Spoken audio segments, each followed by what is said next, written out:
This real-side experience would involve a number of individuals, most of which would be unknown to my personal self in this lifetime. Individuals, then, that are not featuring in any role in the life I am currently experiencing, at least as far as my personal self can determine. For this experience would play out and have the feel of a past lifetime about it, a flashback to situations once experienced and involving other people, although we cannot assume that it is a flashback. It could just as readily be a flash forward, as only from the personal self perspective does experience run in sequences of time, of cause to effect, which presents as the seeming passage of time and changing events. From a creational standpoint, we would view what we cause as being the past, that brings about experiences as the future effects that manifest either during the lifetime we are in, or projected into future lifetimes.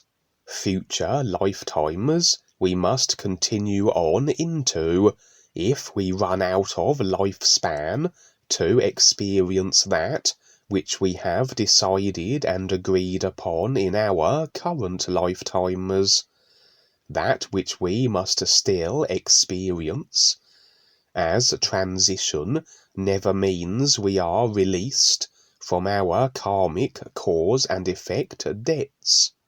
But in the true reality of the isness, everything, every lifetime, is in the nowness of the is, and stepping into the real awareness of this isness has us connected with this isness that is everything, and that which we are, and including all lifetimes of the simulated personal created self. From that real awareness perspective, time and sequence of cause and effect events, experiences and lifetimes are all present in the isness life is, and as we are shown these various lifetimes, if it is necessary to do so from an agreement taplining releasing a purpose, we can very much have revealed to us, anywhere and anywhen, of all the lifetimes we have experienced, and the reference for this availability of everything creationally experienced would be the universal files.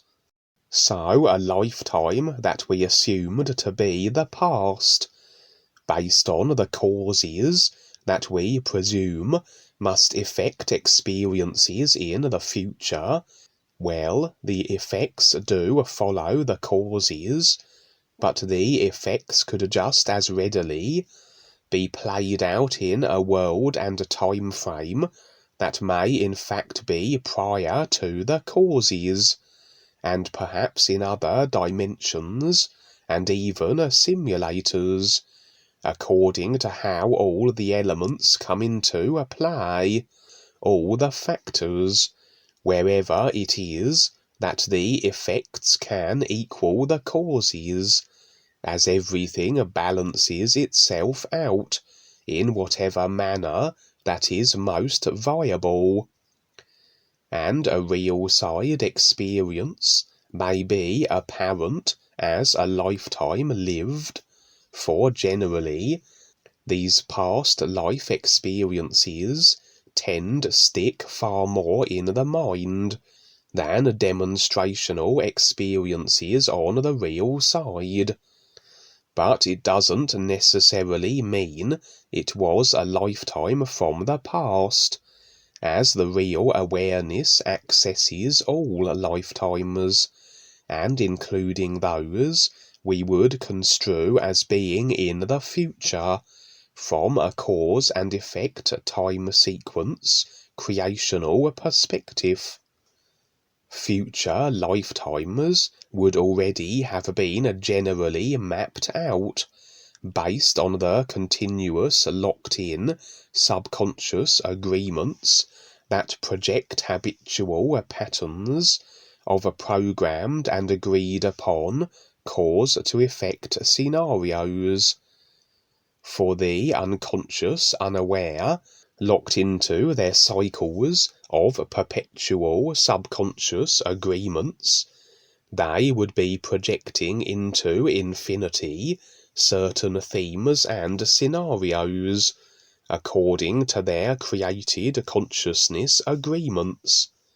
A projector that continues to play the same movie theme or genre endlessly, until we step into our real awareness, afford ourselves different choices, and alter the movie, or stop it altogether, and stand real in the isness, aside from creation altogether.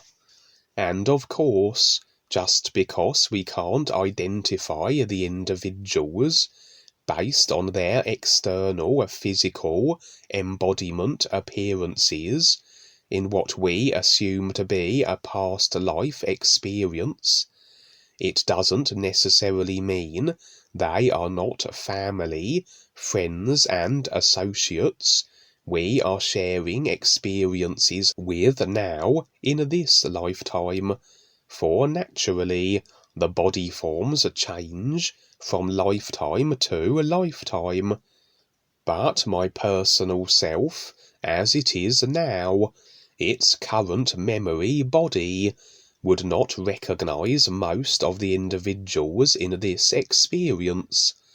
They would, however, seem familiar, and this would be, of course, the real awareness that has access to everything experienced in the simulated lives of its created personal self, whereas the personal self has access only to that which it has experienced in its current memory body files of its current lifetime, unless, of course, the personal self can access its causal akashic record files, the secondary creational storehouse of experiences, but more limited than the universal files, as the causal files have capacity, and can be tampered with also.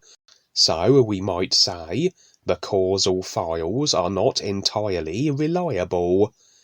Anyway, the experience would begin as a camping trip, nothing very out of the ordinary, and the setting and scenery suggesting the planet Earth.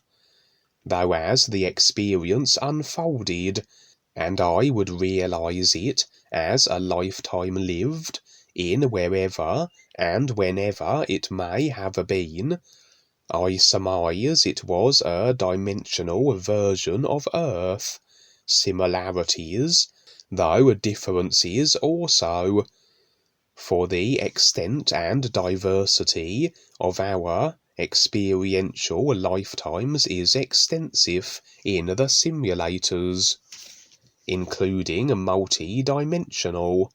The two individuals I was camping with were known to me, however, in this current lifetime, old school associates, and perhaps in this dimensional version of a lifetime lived, they did have the same body types. Anything is possible in creation, as it's all decision, choice, and cause-to-effect reflection of what we choose and decide. Or maybe the guides, or my real awareness, was revealing individuals that I have very likely spent many lifetimes with, including this lifetime in this experience, that my personal self would therefore be very much drawn to this detail, that they would have the body forms they currently do, would be an additional overlapping detail provided by the guides, to highlight perhaps emotional attachments that remain with certain individuals. This camping was a continuous activity for us in that lifetime, a certain woodland always chosen as our preferred spot. The layout of the overall area we were in again was similar to where I live now, but with variations, extra features, valleys, hills, and environmental details that are at variance with the geography of my current lifetime environment, again hinting at a dimensional version of my current life here. There always was an urban area we would pass through to reach our camping spot, and we were rather an unruly bunch, prone to petty thieving and activities of this nature, for often we would acquire our supplies without the usual transaction of currency method, as we passed through the shopping areas.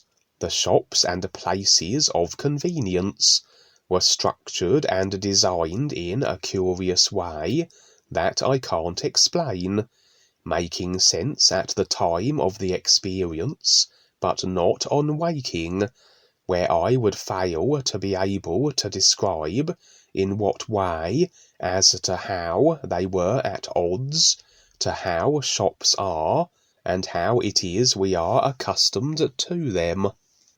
On one of our many camping excursions, we would pilfer what seemed to be bottles of tomato sauce, stashing them in our backpacks, and as we transitioned through the shop from which we had acquired our sauce, it was as though our thieving had been detected. We would be challenged by a very fierce woman who presented as security. She would demand that we reveal to her the contents of our backpacks. With no intention of doing so, we bustled past her, pushing her unceremoniously aside, and as we drew the attention of the other shop workers, we burst out of the store and into the street beyond. For in this dimensional version of Earth, lawlessness was punishable, but far more severe were the consequences for lawless behaviour than they are in this world. And indeed, stealing, regardless of how insignificant the stolen item, was met with heavy consequence. You would be very lucky to not be executed for even the stealing of a sauce bottle.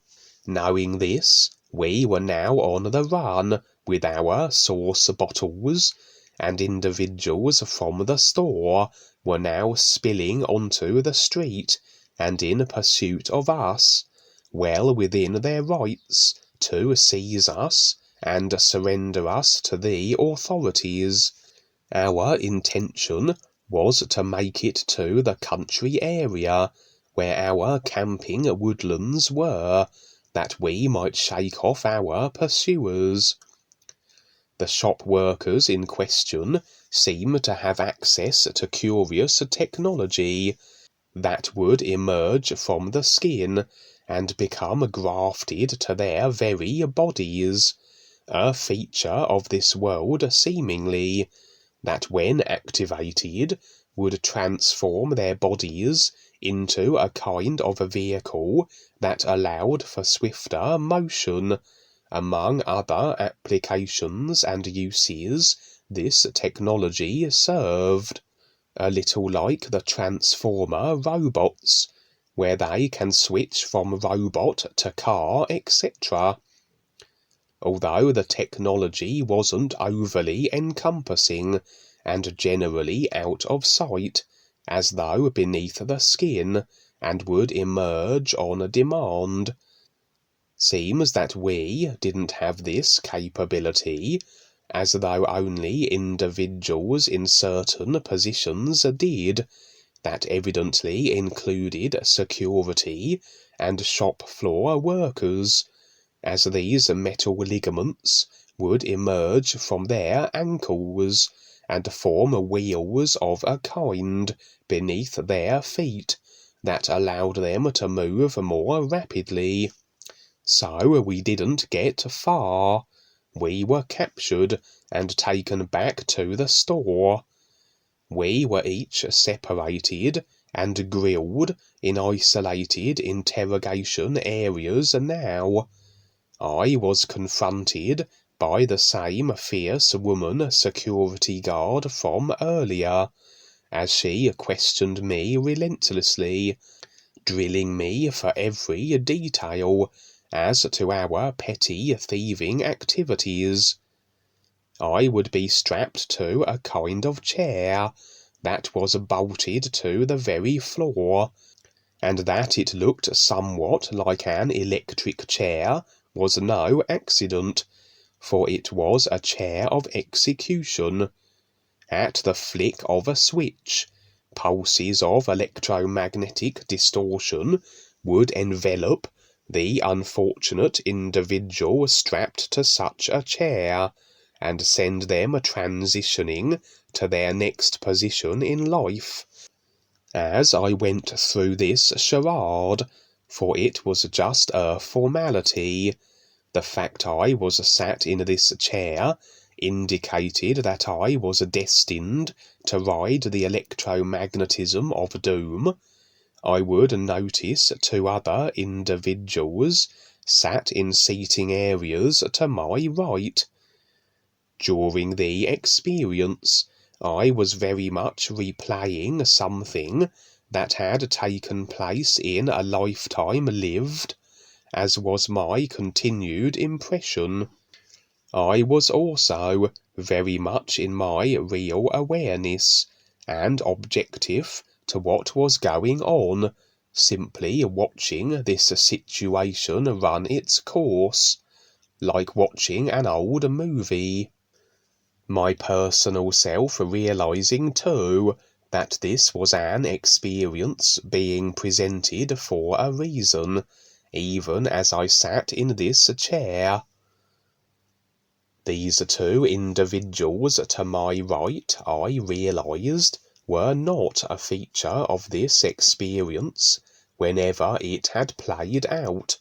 These were additional extras, and in fact were my parents, Gwen and Peter. Although, as we know, very often, if we encounter parents in our experiences on the real side, these are very often the real guides. And this was my impression here, as they quite clearly were making their presence known and overseeing my re-experiencing of this lifetime situation. Interestingly, just prior to my execution, I would actually exit my body vehicle prematurely, and be standing then in what I imagine must have been my astral body, and now observing my physical body as it sat strapped to the chair. We might surmise this was my standing in my real awareness aside from the personal self, and we very often will have such third-person perspective views in this manner.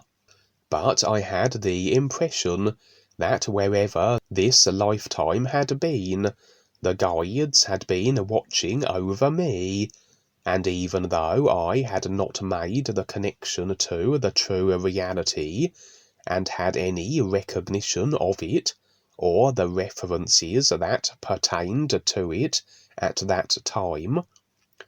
The guides perhaps had been working with my real awareness, and were preparing me slowly that eventually my personal self would be brought into the bigger picture, as it were, at a later stage in my lifetimes of experience.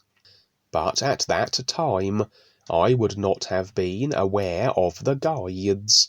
Only here, on the rerun of the experience, would I see the guides as they would have been then, watching over me and my situations.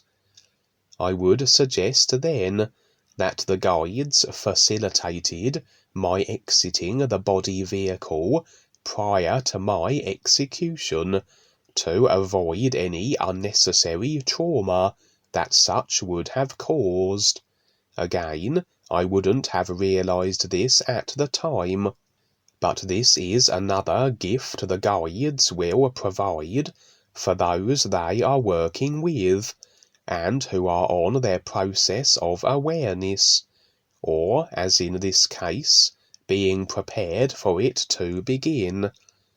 That in situations where the individual is faced with a torturous and painful death, the guides may pull them from the physical body just prior to the ordeal. Interestingly, the woman security executioner could see me in my astral vehicle position, and would even turn her attentions to me, instead of the physical body she was about to execute. She seemed capable of seeing beyond the physical, and while in my astral vehicle, seems I would take the time to talk to her about all manner of things, including that which I had in fact been learning in regards to how creation was structured with its various levels, etc. So quite clearly, even though on the physical I seemed oblivious of such super-real knowledge, clearly the guides were imparting information to me on the other levels of my personal self, and in my astral vehicle I was liberated from the density of the physical, of my self-convinced and locked-in bubble that, at the time on the physical level, no guidance could permeate and no real knowledge could be known.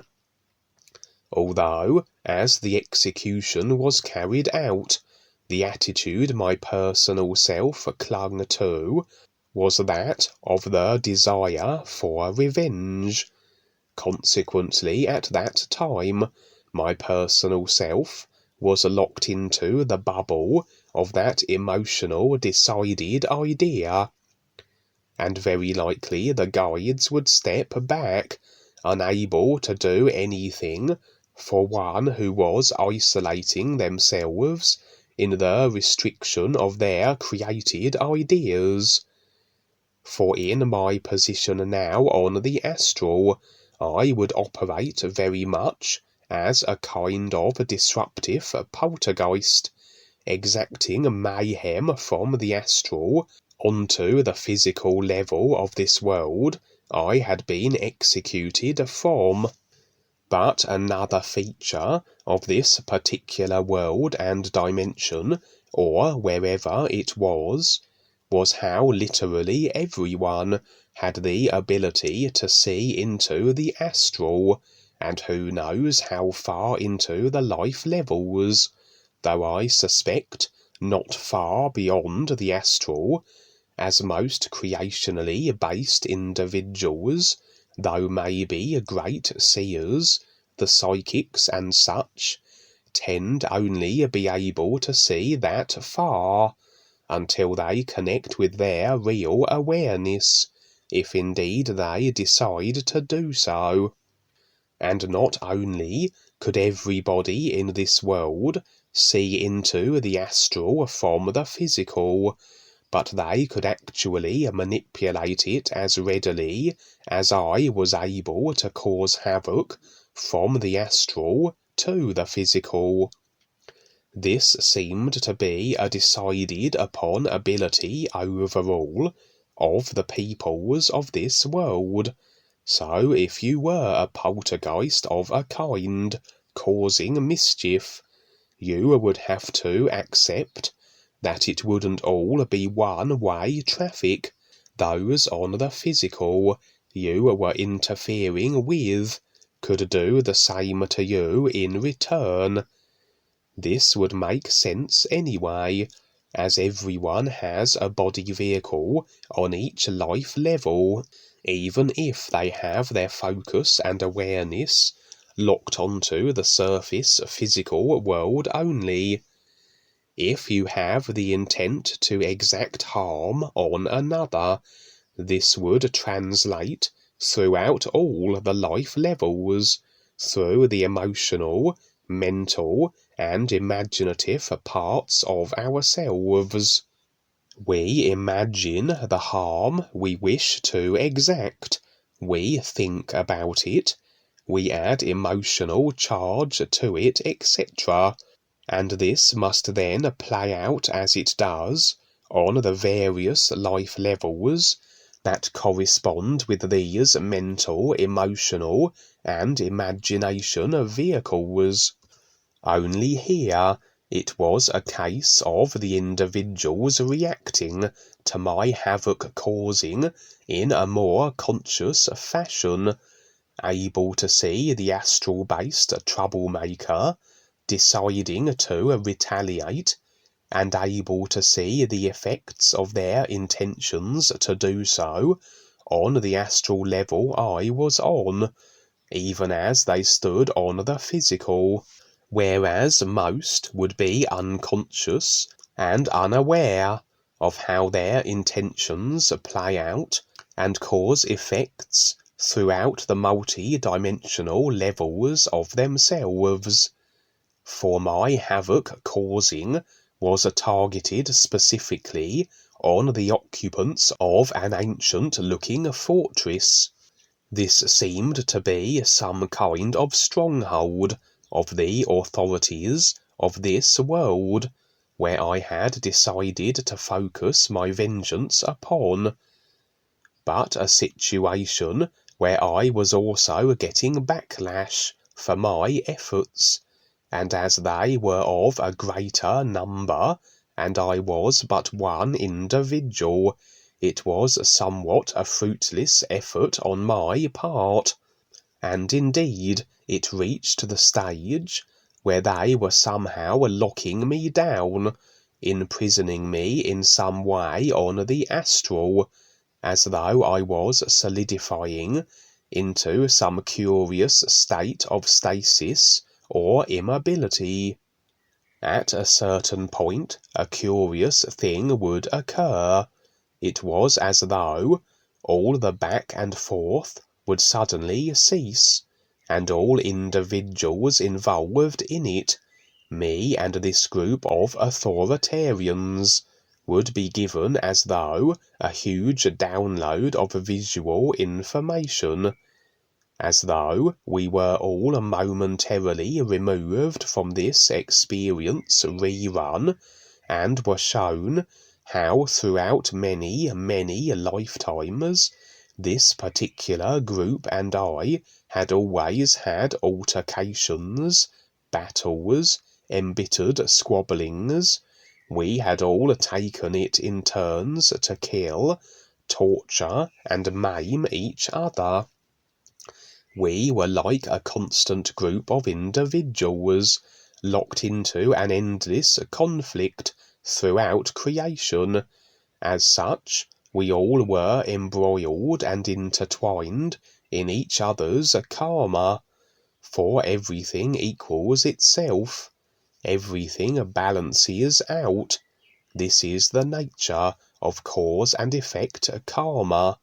If we bestow harm or impose on others, we meet the effects that equal the measure of the causes we have decided on.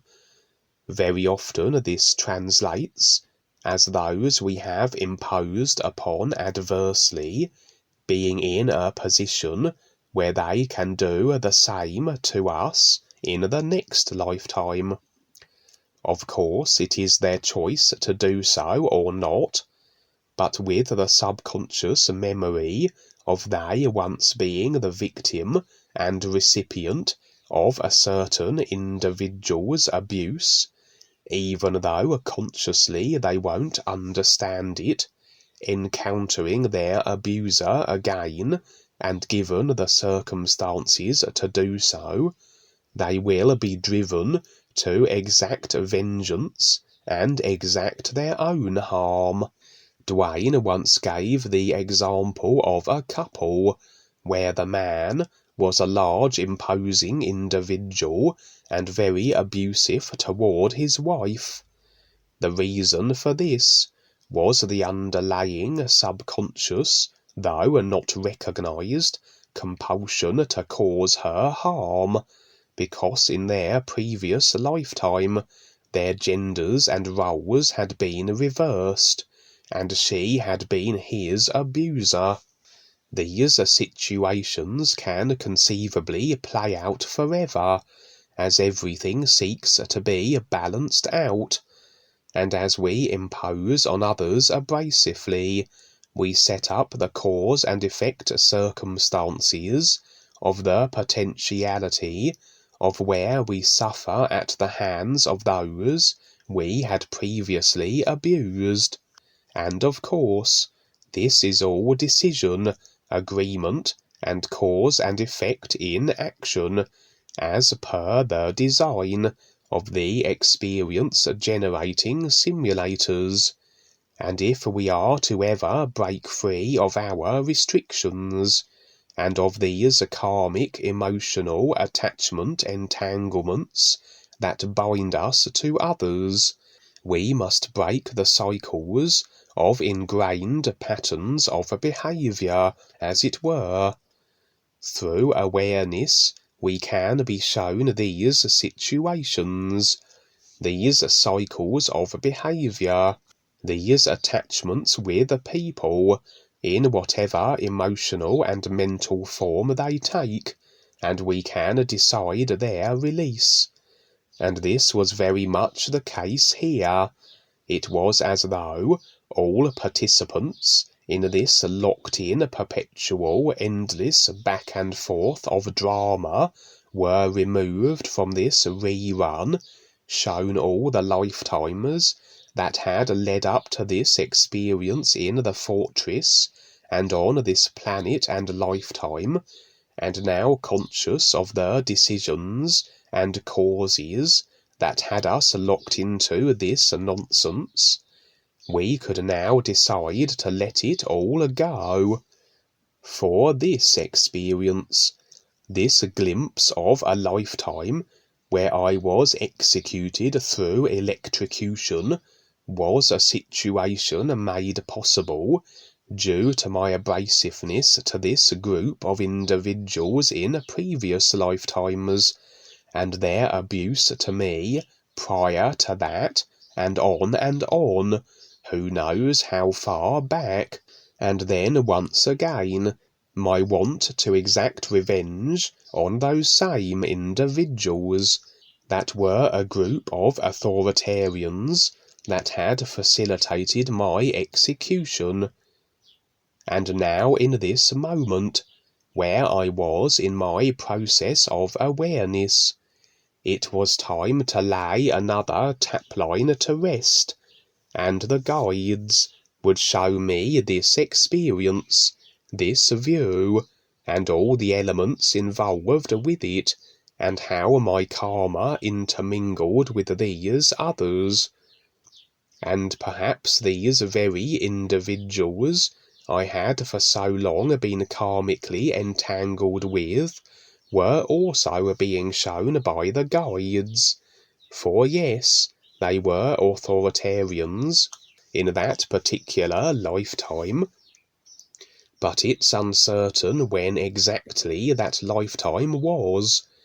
It could have been eons ago, in creational time, cause and effect, and very likely they are individuals now on their process of becoming more aware also.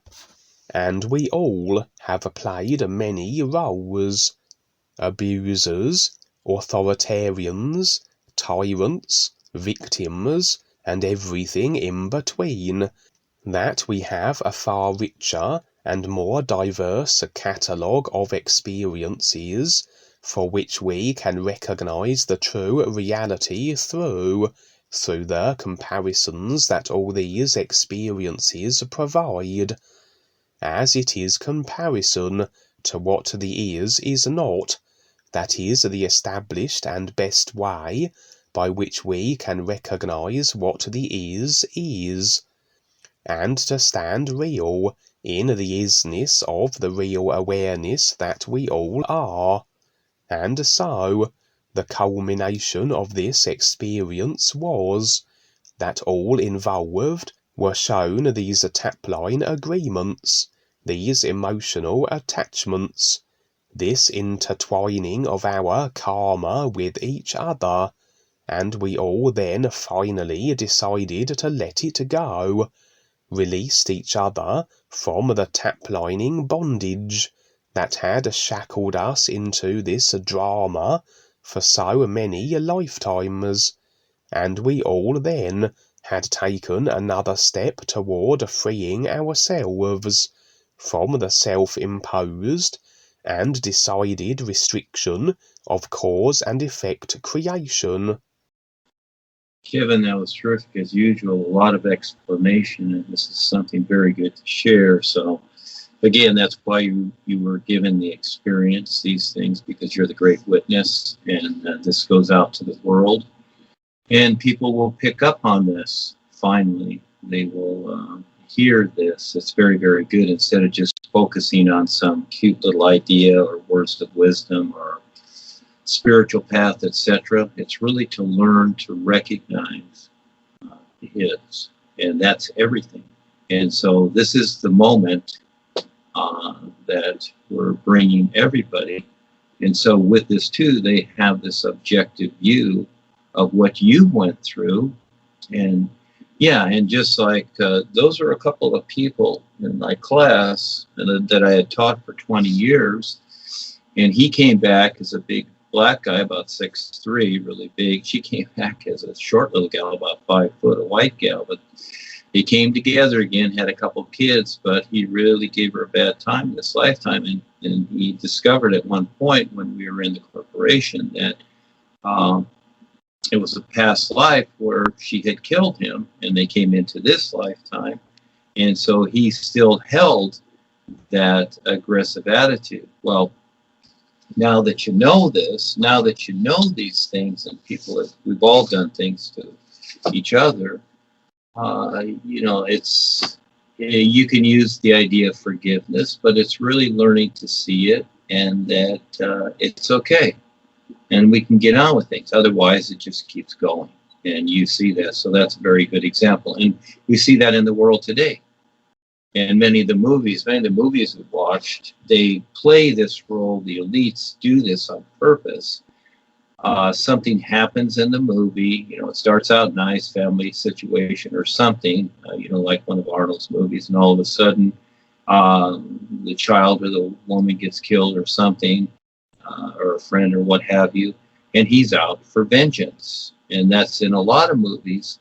And this is where the world controllers, they control Hollywood. They make these pictures of a particular to get people emotionally ignited and to constantly want to get back at others. This is where we see protests and etc. going on, and they prompt these things because they know, just like your experience here, you're going to just keep going, and you're going to go into future lifetimes, and those are the people they want. They'll even hire them, so they'll even get paid to justifiably destroy others, etc. And they use them, and they try to fool them into thinking that, we're the good guys, we're the U.S. government or whatever.